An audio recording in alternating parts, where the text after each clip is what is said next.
السلام علیکم ورحمۃ اللہ وبرکاتہ۔ حضرت عائشہ رضی اللہ تعالی عنہا فرماتی ہیں کہ میں نے رسول اللہ صلی اللہ علیہ وسلم سے عرض کیا کہ یا رسول اللہ، اگر مجھے معلوم ہو جائے کہ لیلۃ القدر کون سی رات ہے اور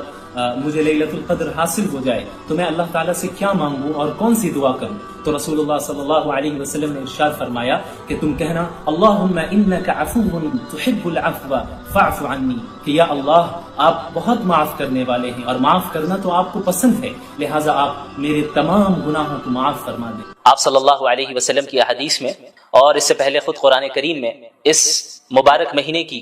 فضیلتوں کو بیان کیا گیا ہے۔ جہاں اس مبارک مہینے کی مختلف فضیلتیں ہیں، انہی میں سے ایک خاص فضیلت اس مہینے کو جو حاصل ہے وہ یہ ہے کہ قرآن کریم کے نزول کی ابتدا اسی مہینے میں ہوئی۔ اسی لیے قرآن کریم میں اللہ رب العالمین نے سورۃ البقرہ میں فرمایا کہ رمضان کا مہینہ ہے جس میں قرآن کریم کو نازل کیا گیا، جو کہ تمام انسانیت کے لیے ہدایت نامہ ہے۔ تو ہمیں اس آیت سے معلوم چلا کہ رمضان کے مہینے کا قرآن کریم سے اور قرآن کریم کا رمضان کے مہینے سے ایک گہرا تعلق ہے، ایک گہری نسبت ہے۔ اس نسبت کو سمجھنے کے لیے ہمیں قرآن کریم کے نزول کے مقصد کو سمجھنا ہوگا کہ آخر قرآن کریم کے نزول کی ضرورت ہی کیا تھی، اور اللہ رب العالمین نے اپنے آخری نبی محمد رسول اللہ صلی اللہ علیہ وسلم پر اس مبارک کلام کو کیوں نازل کیا؟ اس کا جواب بھی قرآن کریم میں ہی موجود ہے۔ اللہ رب العالمین نے فرمایا کتاب انزلناہ الیک مبارک لیدبروا آیاتہ ولیتذکر اولو الالباب،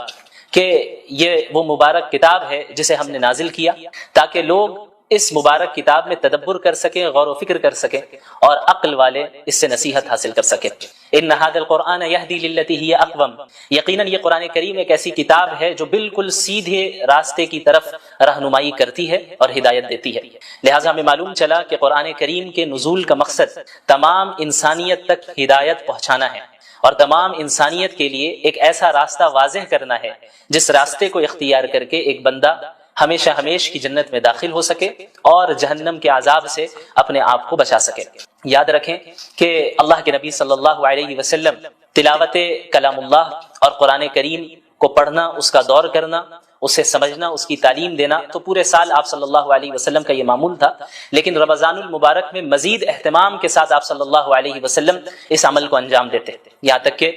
حضرت جبریل علیہ السلام ہر سال رمضان کے مہینے میں آپ صلی اللہ علیہ وسلم کے پاس تشریف لاتے اور قرآن کا دور ہوتا، اور آپ صلی اللہ علیہ وسلم کی زندگی کا جو آخری رمضان تھا اس میں حضرت جبریل علیہ السلام کے ساتھ اللہ کے نبی صلی اللہ علیہ وسلم نے 2 مرتبہ قرآن کریم کا دور کیا۔ تو قرآن کریم کا نزول اسے پڑھنے، سمجھنے اور اس سے ہدایت حاصل کرنے کے لیے ہوا ہے، اور کسی بھی کتاب سے فائدہ اسی وقت ہم حاصل کر سکتے ہیں، خصوصاً قرآن کریم سے ہدایت ہم اسی وقت حاصل کر سکتے ہیں کہ جب ہم قرآن کریم کو سمجھیں، قرآن کریم کو پڑھیں سمجھیں، صرف تلاوت تک ہی ہم اکتفا نہ کریں۔ اسی لیے اللہ تعالیٰ نے انبیاء علیہ الصلوۃ والسلام خصوصاً محمد رسول اللہ صلی اللہ علیہ وسلم کے متعلق سورۃ الفرقان میں یہ بات بھی اللہ رب العالمین نے بیان فرمائی کہ وقال الرسول یا رب ان قوم اتخذوا هذا القرآن مہجورا،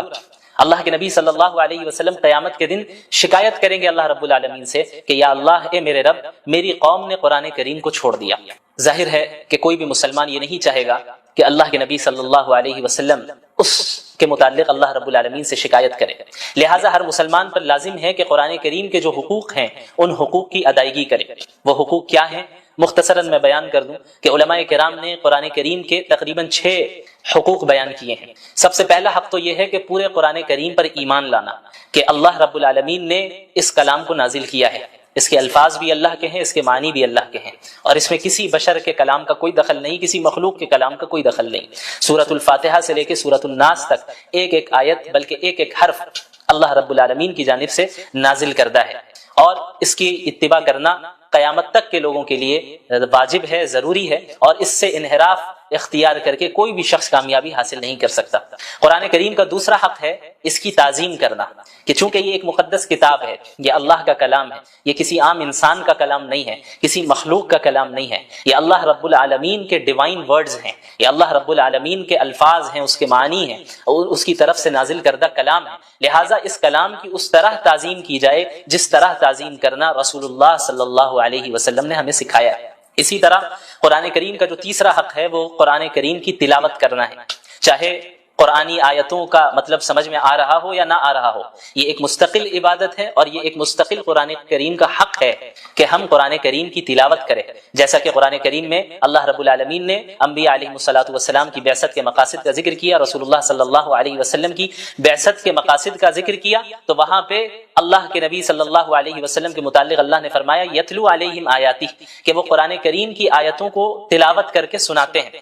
اس کی تعلیم بھی دیتے ہیں اور اس کی تلاوت بھی کرتے ہیں۔ تو تعلیم کو الگ ذکر کیا گیا اور تلاوت کو الگ سے ذکر کیا گیا، جس سے معلوم چلتا ہے کہ قرآن کریم کی تلاوت کرنا چاہے وہ سمجھ میں آئے یا نہ آئے، یہ ایک مستقل عبادت اور یہ قرآن کریم کا ایک مستقل حق ہے۔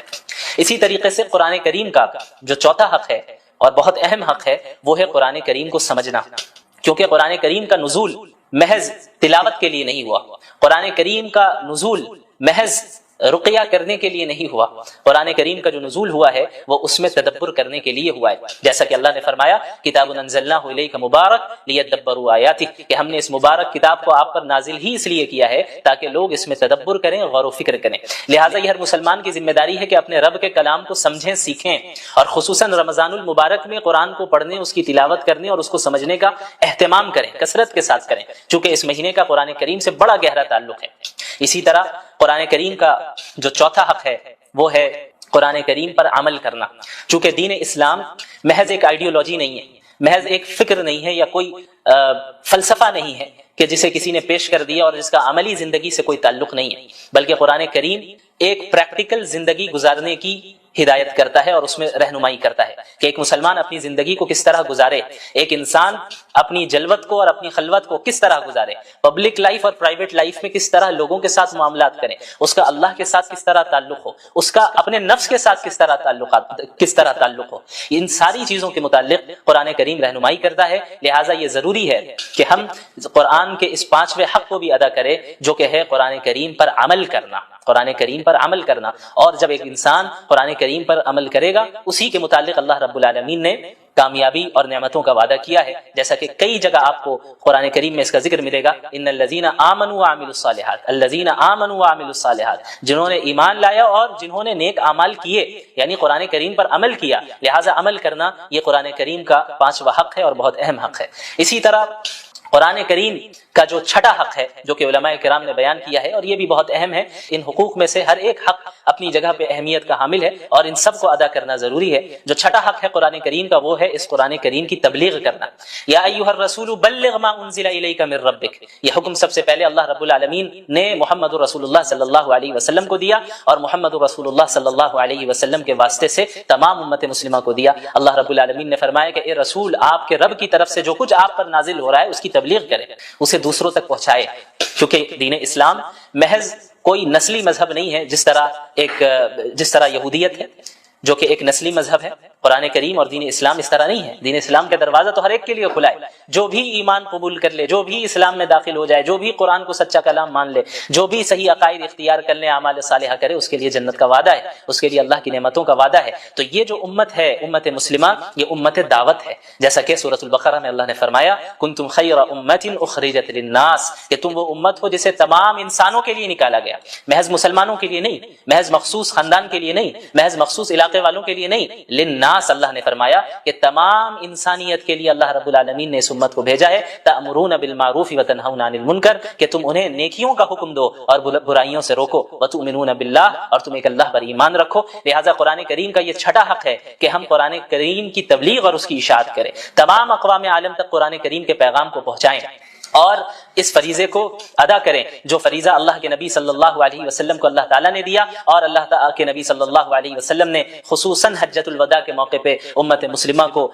سونپا، اور آپ صلی اللہ علیہ وسلم نے فرمایا تھا کہ فَلْيُبَلِّغِ الشَّاهِدُ الْغَائِبُ، تم میں سے جو بھی موجود ہے میری بات ان تک پہنچا دے جو یہاں پر موجود نہیں ہے۔ تو یہ سلسلہ تبلیغ کا اور قرآن کریم کی اشاعت کا عہد نبوی سے جاری رہا، یہاں تک کہ آج اس صدی میں بھی ہم تک اسی طرح قرآن کریم پہنچا، اپنی تمام تفصیلات کے ساتھ، تمام تفسیر کے ساتھ، تمام تشریح کے ساتھ، اور اب یہ ہماری ذمہ داری ہے کہ قیامت تک کے لوگوں کے لیے ہم اسے جاری رکھیں اور اس کے پیغام کو عام کریں۔ تو جب ہم قرآن کریم کے نزول کے حقیقی مقاصد کو سمجھیں گے اور قرآن کے حقوق کو سمجھیں گے تو قرآن کریم کے ساتھ وقت گزارنے میں بھی ہمیں لذت محسوس ہوگی، خصوصاً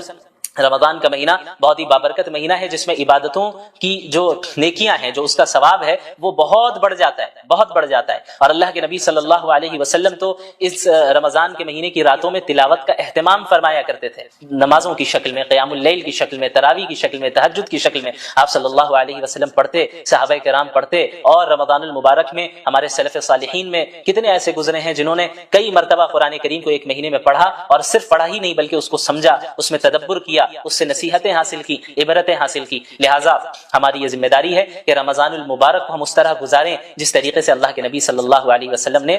گزارا۔ یہاں تک کہ بعض سلف صالحین کے معمول کا ذکر ہوتا ہے کہ بڑے بڑے محدث جو پورے سال حدیث کا درس دیا کرتے تھے، جب رمضان المبارک کا مہینہ شروع ہوتا تو حدیث کے دروس، فقہ کے دروس، ساری چیزوں کو موقوف کر دیتے اور مکمل طور پہ اپنے آپ کو قرآن کریم کے درس، قرآن کریم کی تدریس کے ساتھ مشغول کر دیا کرتے ہیں، اس کو پڑھنے اور اس کو پڑھانے میں اپنے آپ کو مصروف رکھتے کہ چونکہ اس مبارک مہینے کا قرآن کریم سے بڑا گہرا تعلق ہے، لہٰذا اس مبارک مہینے میں ہم زیادہ سے زیادہ قرآن کریم کے ساتھ ہی وقت گزاریں گے۔ اللہ کے نبی محمد رسول اللہ صلی اللہ علیہ وسلم کی احادیث کا مطالعہ کریں گے تو آپ کو معلوم ہوگا کہ پچھلی قوموں کے اوپر بھی اس طرح کی آزمائشیں آئیں، جو اللہ کے ماننے والی قوم تھی، ایسی قوم جو انبیاء کی اطاعت کرنے والی تھی، انہیں بھی مصائب سے، مشکلات سے دوچار کیا گیا، یہاں تک کہ خود انبیاء علیہ